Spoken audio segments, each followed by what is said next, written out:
Sobrang ano?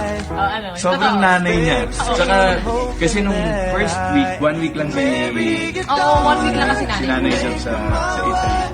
So, binili niya sa akin si May. So, sobrang talagang concerned siya. Iiwan si May kasi nga, lumipad for work. Sabi niya, ate, ano ba Siyempre, sino pa ba? Siyempre. So, yun, wala akong problema. Si May. Okay sila.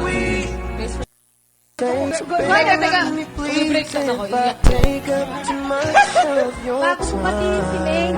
Congratulations, Alden! Halika rito! Hoy, magmano ka? Welcome back mga kaaldab. Ito na naman po ang inyong lingkod, si Mr. Destiny. At syempre, kumbaga, ito yung time na kung saan binati nga po ni Nanay Dab si Alden Richards ng congratulations.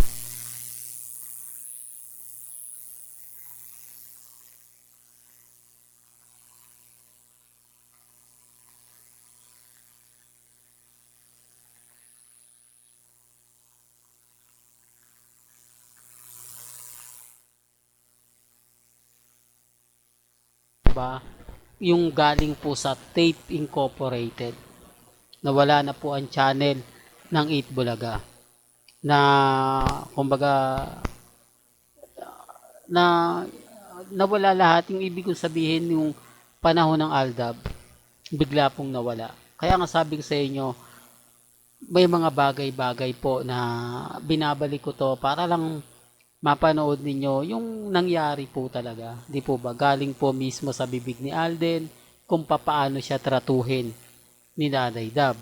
Bagamat maraming magsasabi sa akin, yan na naman si Mr. Destiny. Paasa Channel, Throwback Channel, Delulu Channel. Sabihin nyo na ang lahat. Sabihin nyo na yung mga dapat na sabihin. Basta sa akin lang po, masaya po ako sa mga napapanood kong throwback video. Masaya ako kapag ina-update ko yan, kahit sabihin na nila na luma yan. Kasi nandito yung kilig Nandito yung time na kumbaga masasabi natin na tayo yung wagi. Tayo yung panalo, tayo yung bida. Kaya nga po yung iba nagtataka, naku, puro ka fake news, Mr. Destiny, paasa ka talaga. Lahat talaga ng sinasabi mo, hindi totoo. Lahat ng mga pinapaliwanag mo, walang kwenta. Okay lang. Sabi ko nga po sa inyo, ako masaya po ako sa mga mababasa natin. Masaya po ako sa mga nakikita natin. Masaya tayo dahil na andito po yung part na matatag tayo Nandito yung part na hindi tayo nagpapasuko, hindi tayo nagpapatalo. Di po ba? Tapos sasabihin nila, lahat daw ng sinasabi ko, kumbaga pampaasa lang, ano ba yan, Mr. Destiny? Pinapaasa ko lang daw po kayo. Pinapaasa ko lang daw po yung Aldab Nation. Hindi po ako nagpapaasa kasi magkakasama na po kami since 2015 Di po ba? Kaya nga sinasabi ko, yung mga naniniwala po sa akin at sumisimpatya, ito yung True-Blooded Aldab Nation na nagsimula po ng 2015 hanggang 2023. Hanggang 2024, Aldab pa rin. Kasi madali lang naman po magpalit ng content Lagi ko naman sinasabi sa inyo. Madali lang mag-upload ng iba. Lalo na po may mga followers na ako. Hindi na ako mahihirapan pa. Pero hindi ko yung ginawa kasi Aldab pa rin po ako Mananatili po akong Aldab simula umpisa hanggang katapusan.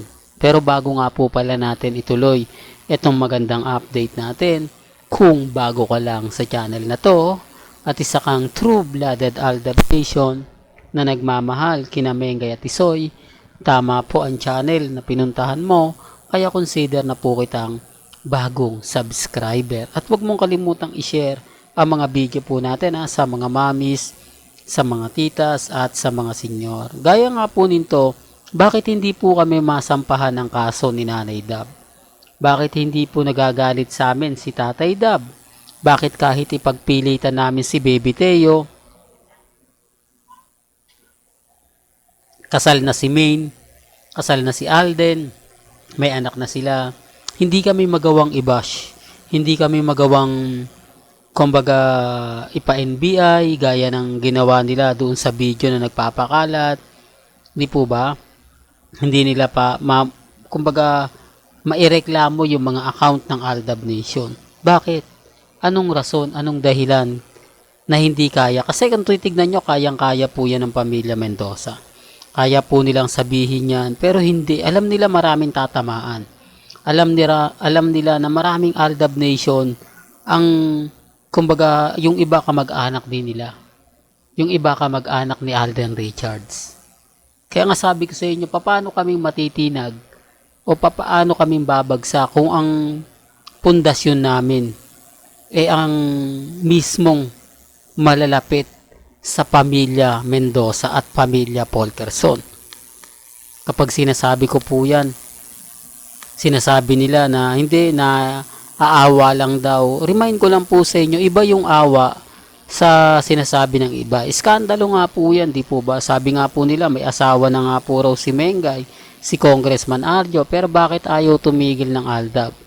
Di po ba? Ba't ayaw pa rin nila tanggapin ang katotohanan? Paano namin matatanggap kung sarswela lang naman po ang lahat?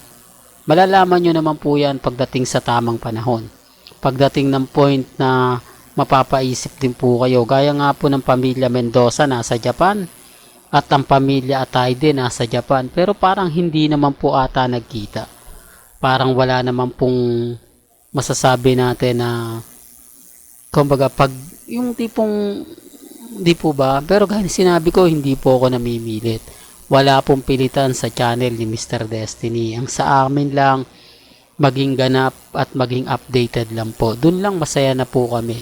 Well, hanggang dito na lang po yung updates natin, ha. Kaya kung gusto nyo pa po ng pinaka-latest at sariwang update, abay tumutok lang po kayo dito po sa channel ni Mr. Destiny para updated po kayo sa mga latest at sa mga bagong video po na ilalabas po natin maya-maya lang.